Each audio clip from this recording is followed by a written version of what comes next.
I always remind my team to think like CFOs of their functions. So they act like those mini CFOs of their function. Be thinking about whatever you do today on cost cutting will have an impact in the future. But the A in the FP&A to me is very broad, and it really is around decision support.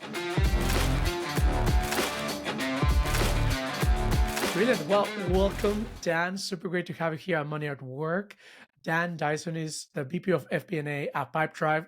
I'm very excited to have you here. I know, Dan, you started as an engineer and then you end up becoming more of a finance guru. How did that happen? Good question. I grew up in the Philippines and finished my engineering there and my professional license. And then it was the great financial crisis. So that sort of like piqued my interest in the financial markets. So that was it. It was that time when everybody was talking about finance stuff. And it was an easy transition for me, given the quant side of things, going into another quant, which is finance. Yeah, would you say being an engineer when you meet other people at the Pipedrive before helps you get things in a different way? Like I wonder if someone was from KPMG, they study accounting, and then you come from an engineering background, you have a lateral thinking, you have something different to add to the mix. I do think so, right? I think um, the analytical side of it is one, and I've worked in tech a lot, so it helps sort of demystify the jargon a little bit. It's easy for me to connect the dots because a Yeah. lot of the things that we do in finance is really just connecting the dots. So yeah, it really helps me. When engineers try to request for things or ask for an investment and they go deep in the weeds, I can sort of follow and ask the right questions. So really, really good sort of mix of technical and finance acumen. Yeah, I also wonder, right, where because you have an engineering background, you can always be more proactive. I know now you're leading the finance function, but Mhm. I wonder, what were you doing before? And if it happened sometime where you had to go and get to, I don't know, Snowflake or Yeah, data to do some SQL, Python, whatever, so yeah, you can get the I can do finances, it. right? Yeah. I can do it. I can still do coding. I did do a software development role. My interest in Python is reignited more recently, given all of the Really? changes in the AI. Yeah, I'm back in Udemy trying to brush up my Python No way. skills. So yeah, so that's my side thing. But yeah, man, that helps. That's pretty cool. That's pretty amazing because we were chatting with someone called Robbie. He works in a company called Humans. Great guy. He's coming to the podcast as well, and he's an engineer as well. And they have a very different perspective because if they want to build their own cash flow, they Mhm. people like you can go and get the maybe tables on Snowflake to then use the subscriptions or whatever that is. That gives Yeah. you a unique perspective instead of depending on the engineering team to give you that data to you. Yeah, that self-serve kind of approach, and sometimes it's good, sometimes it's bad, right? Because then people try to figure out why this finance guy is accessing certain things. So you kind of need to clarify. I can do these things, and it's going to be safe, and I'm not going to ruin anything. But 100%, it just cuts that middleman in a 100%. big way. Okay, so we in Payable and at the Money at Work podcast, Hmm. we chat with a lot of people from like the treasury team, finance Hmm. controlling team as well, finance managers, but we haven't really done a deep dive on the FP&A function. Hmm. What is Hmm. that? I know it's something Yeah. in my assumption that I've seen that has increased in the last couple of years. It's like a new industry in some way, a new cool tools happening. What's the FP&A function? Yeah, so obviously the acronym means financial planning and analysis. Um, forecasting, planning, no, forecasting and I kind of switched that. Planning and analysis. So we do all of the periodic forecasting with even like daily, weekly, monthly, quarterly, just giving insight to how our numbers are working, budgeting, right? Those are all table stakes. But the A in the FP&A to me is very broad, and it really is around decision support. Mhm. We are embedded in the functions to help them with any ad hoc analysis that they need that impacts the financial. And that's mostly everything, right? So it's very broad. We help the functions make the right decisions based Mm. on data. Right. And how does that normally happen? Not necessarily in Pipedrive now. We Mm-hmm. can get to Pipedrive in just a second. Mm-hmm. But is it more like this analysis? Do you use like banking, all the bank's transactional stuff to then using the bills and accounts payable, charts of accounts as well? Or is it more Mm-hmm. both? How does that work? I guess every company probably is different, but how is Yeah. that forecasting versus analyzing the model? Yeah, Yeah. well, what are those nuances that happen under the hood? Yeah, so it really depends on the function, right? If so, let's say there's an FP&A in my team supporting HR, for example, Mm, and so the analysis there. Let's say we're looking at wages and how wage inflation is impacting us and what we should be doing. So you do kind of take external data, blend it with our internal data, making sure it makes sense and it reflects reality. So yeah, so those types of analysis are very dependent on the need and the function. So yeah, there's no one size fits all. I guess it's really dependent on the type of analysis needed. got it. That makes complete sense. And how is it now in Pipedrive? How is the team structure and the FP&A team side of things? Yeah, Yeah, and was it you who defined the function, or do you arrive later? How does that work? yeah. So pre-acquisition, there was no dedicated FP&A team. I guess it's not really like no dedicated, but more like all of the finance resources are shared, which Mm, at that stage of the company is normal. um, I joined, and one of the things that I did was to create structure and having that dedicated support with the functions. So having individual like finance partners, mm, essentially. So each of the C-suite outside of CEO and CFO have a partner in my team that can help them with nice. budgeting, forecasting, any ad hoc analysis. Right now we have CEO, CFO, CHRO, CMO, COO, CTO, and CTO. Oh, So those wow. are our C-suite, and we do. My team is partnering one-to-one with the C-suite. Oh, wow. I guess collaboration is super important, right? Because Huge. I'm assuming the CTO, CPO will have some analysis that maybe will depend on someone else in the leadership team. How does that work right now in terms of collaboration? Yeah, I think um, collaboration. So they are part of the staff, right? And that's I always remind my team to think like CFOs of their functions. So they act like those mini CFOs of their function. And Hmm. that means Hmm. they're tied to the hip with the functional leaders. And the expectations are functional leaders are the mini CEOs of their functions. And yeah, so it's critical that when they um, they make decisions together with that financial lens and that general manager mindset, right? That it's not just about a small piece of topic, but more broadly how it impacts the company. So yeah, so that representation in the functional staff is crucial for collaboration. Do you think the FNA function role, role, what I mean is more like in general, how it's look at the world, has evolved and has changed? Like now that, you know, um, from after acquisition, that FP&A team is changing, and do you expect that will change as well in the future? I think just looking at where Pipedrive is, pre-acquisition, post-acquisitions, and going back to, shared resources to dedicated resources, Mm, definitely created a lot of value for us in terms of collaborative forecasting, for example.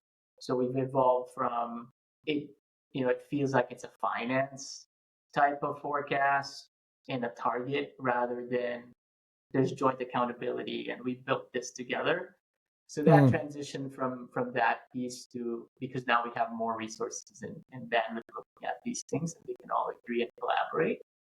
Uh, do I see it evolving even further? Absolutely, right? As the company scales, there will be more accountability and outcome discussions that need to happen.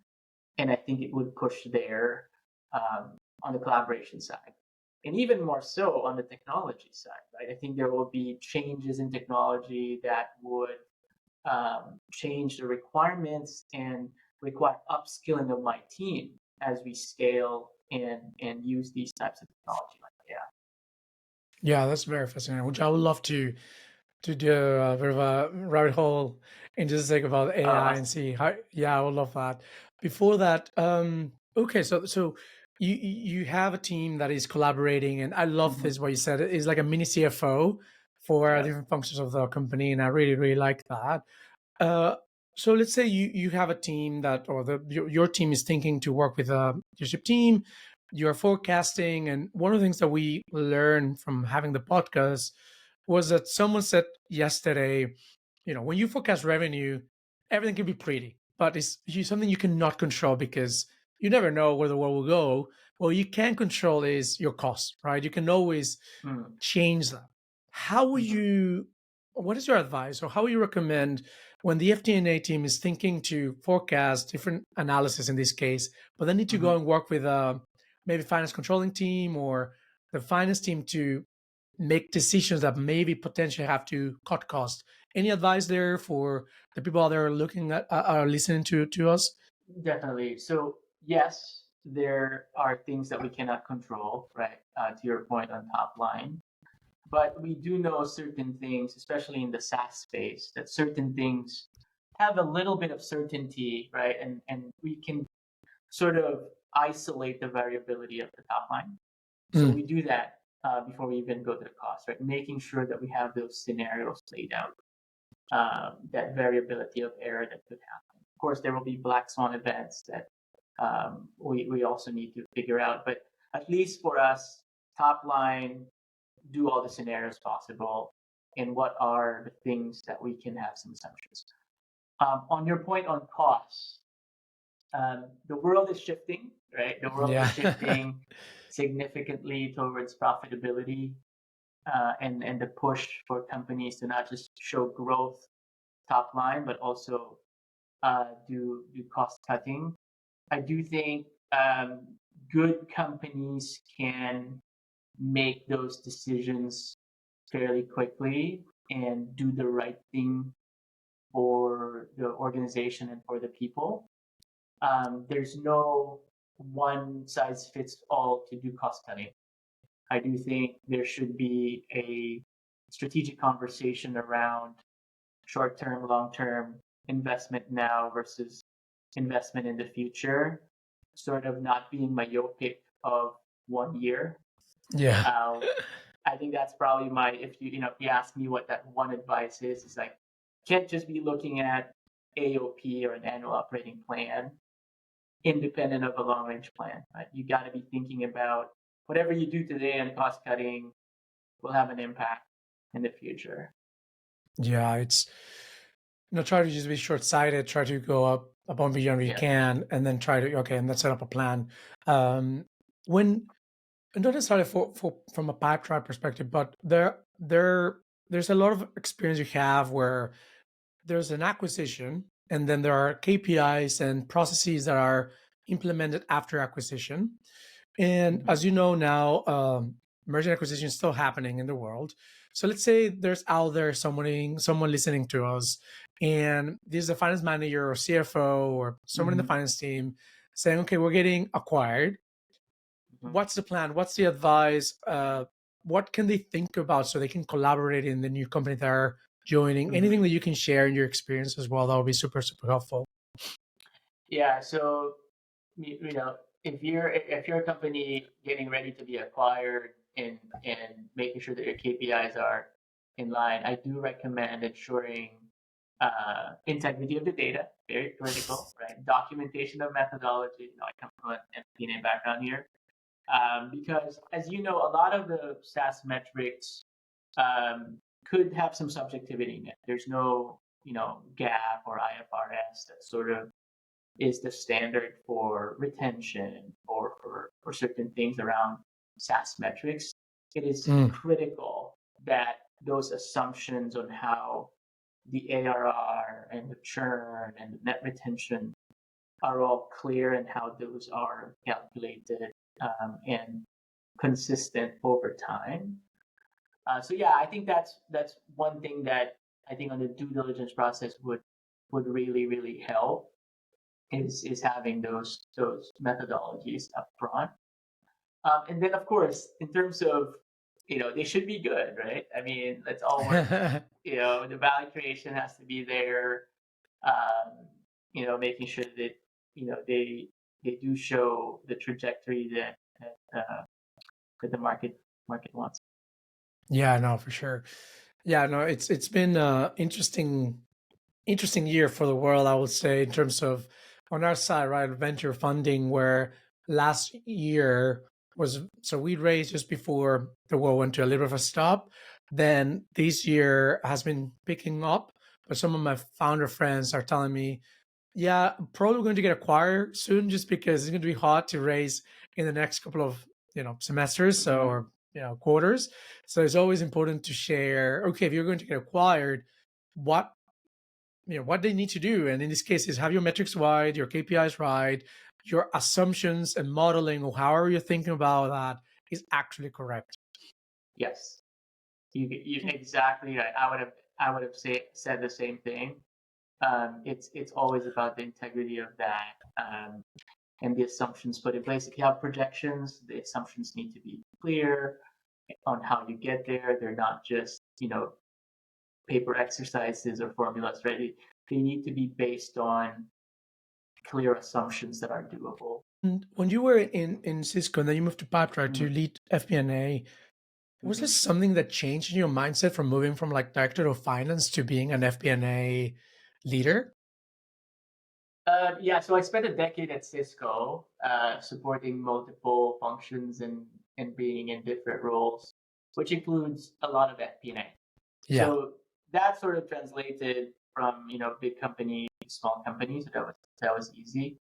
But I think the big shift for me is just the breadth of things that I have to do, which is really fun, right? That's I get to roll up my sleeves to actually do and implement transformation that otherwise would have been done years back in a big company. So to get my hands dirty on new processes, simplifying things. So those are big ones that are kind of changed. And then just the value and time for impact. Like it's very quick in a smaller company to see your impact and to see it clearly.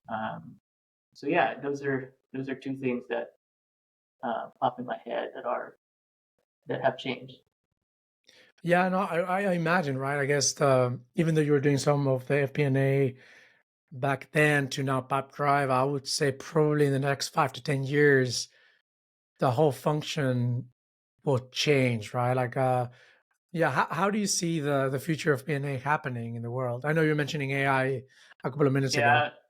Yeah, I do think the partnership side will continue. Obviously, more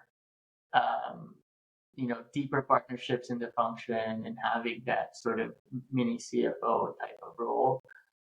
In terms of technology and skill set, I do think you would see companies requiring data skills, big data skills, right? Ability to query certain things, and otherwise, you would have needed a data analyst, right? So a lot of those requirements are now coming to light as you look at the job postings, especially from big companies. They do require certain data skill set. And then as we move into generative AI, I do think FP&A would be in the forefront of the use cases. Think about storytelling. How can Yeah. we articulate clearly the guidance, the analysis of the numbers, sentiment analysis? Can we Mm, improve our forecast? Right. So these use cases are here with us. You can actually do it now. And so more and more, the FP&A role is shifting towards the adoption of AI. And yeah, I personally have tried, doing those things with because I'm part of I'm leading the finance use case for AI and part of this huge company task force to figure out what are the internal use cases. that's And really cool. there's so much that you can do now with, especially with GPT-4. We've tried some things, and it was amazing, and how accurate and clear the outcomes were. Amazing.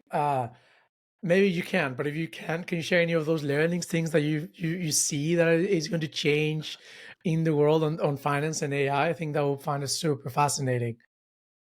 100%. Like I think I mentioned on the storytelling piece, right?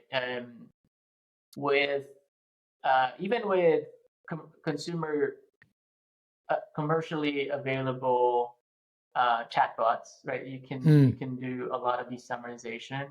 Obviously, you have to do it in a secure environment, Yeah. but just loading data and having to find outliers in the data, having to blend external data and say, okay, hey, I need an analysis of this particular time.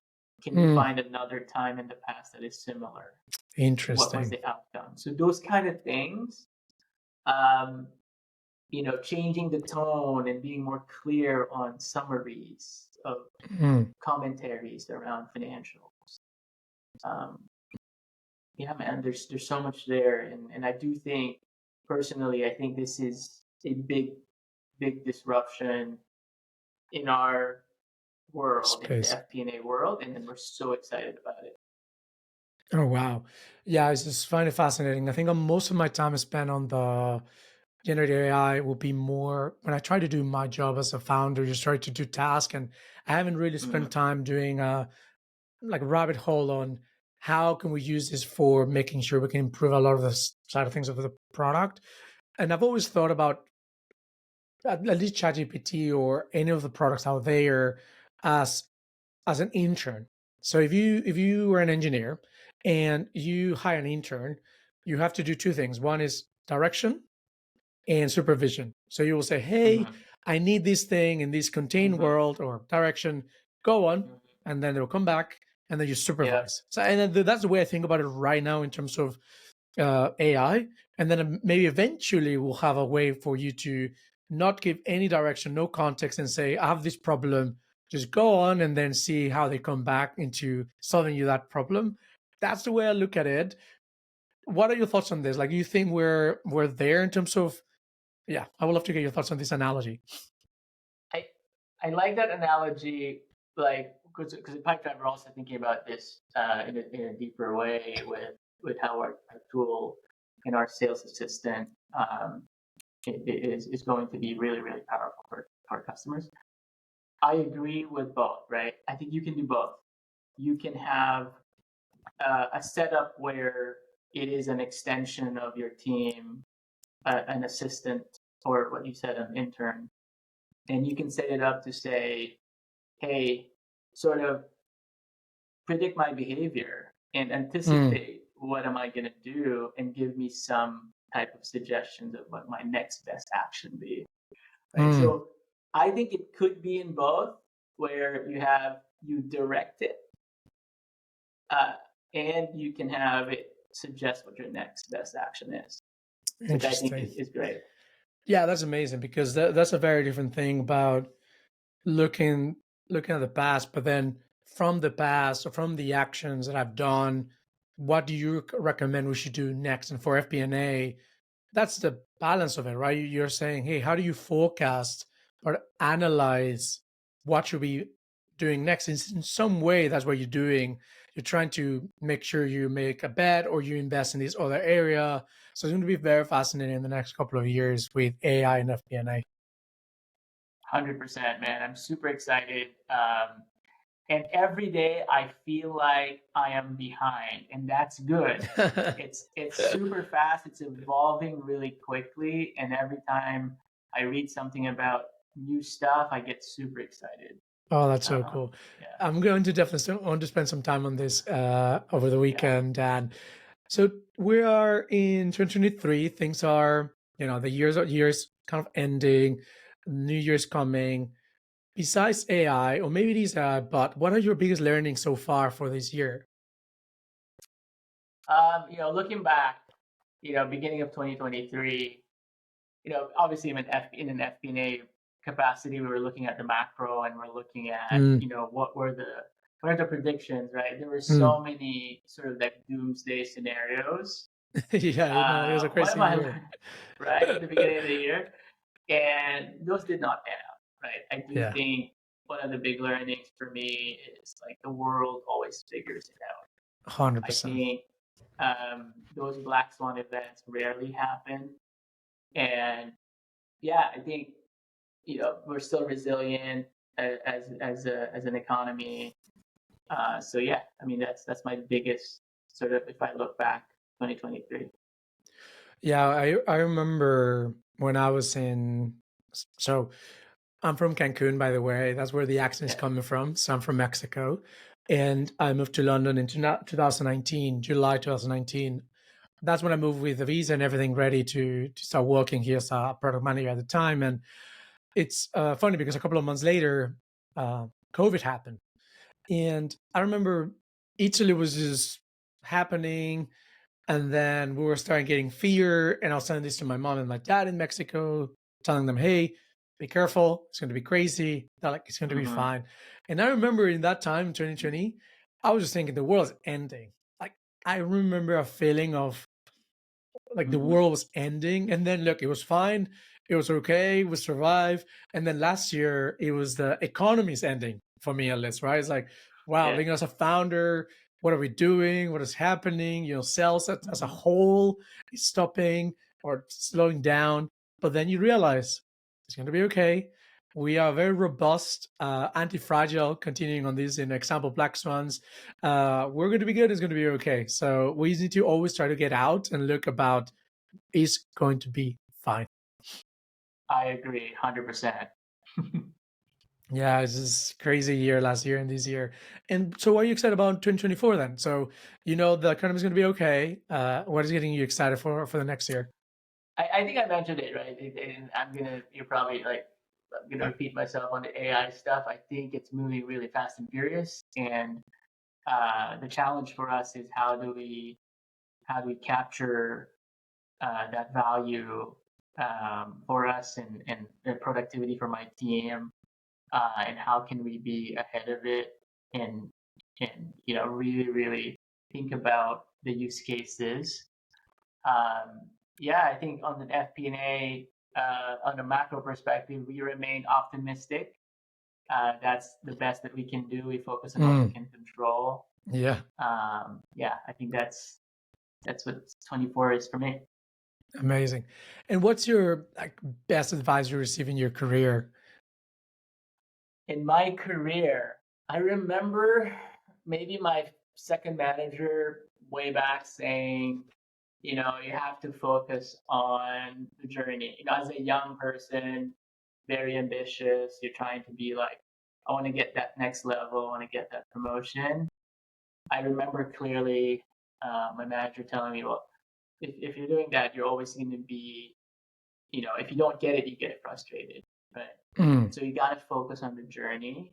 You got to, yes, it's good to be goal oriented, but you have to balance that with the work, the everyday work that you show up, because that's what matters. And then getting that next level is going to be the reward. So yeah, good work attracts opportunities. Yeah, there's this podcast from Arthur Brooks. I'll send it over to you, see if you like it. I don't know, have you heard of Arthur Brooks? Maybe you haven't. I don't know if No, you I have no. not. So he just wrote a book about happiness, and he has a section in the column of the Atlantic. But there was this section of the podcast where he's very goal oriented, but when you're goal oriented, such as myself, it's so binary, the disappointment about trying to do Hmm. something and you're in the stress of getting to that goal. So he was talking about detaching yourself from the goal. So how can you still have a drive to get to Hmm. where you want to, but not being drained on that emotional aspect? And it's hard. This is what you're probably maybe trying to say, which is how can you still have a goal where you want to do something in your life, but not being so drawn and just Obsessed. Yeah. stressed about everything? Because if not, it's a sad, unhappy life sometimes. Hmm. 100%, man. Yeah, that helped me a lot, right? Because you have time to really figure things out and embrace new roles, embrace the breadth of experience. So yeah, that worked out Yeah, for just me, I think. enjoy the process. No, yeah, just enjoy the process. Well, Dan, it was really great to have you here in the Money at Work podcast. And if anybody wants to go and find you, I don't know if you have Twitter or X or whatever. I don't know if you're good on social media. Yeah, I'm on Instagram. I have Twitter, but sorry X, but I rarely go there. But I'm on Instagram and I'm on LinkedIn. So Dan Dizon, Dizon. I am the VP of FP&A for Pipedrive. So you'll find me there. amazing. Well, Dan, thank you so much for joining us. Well, thank you, Daniel.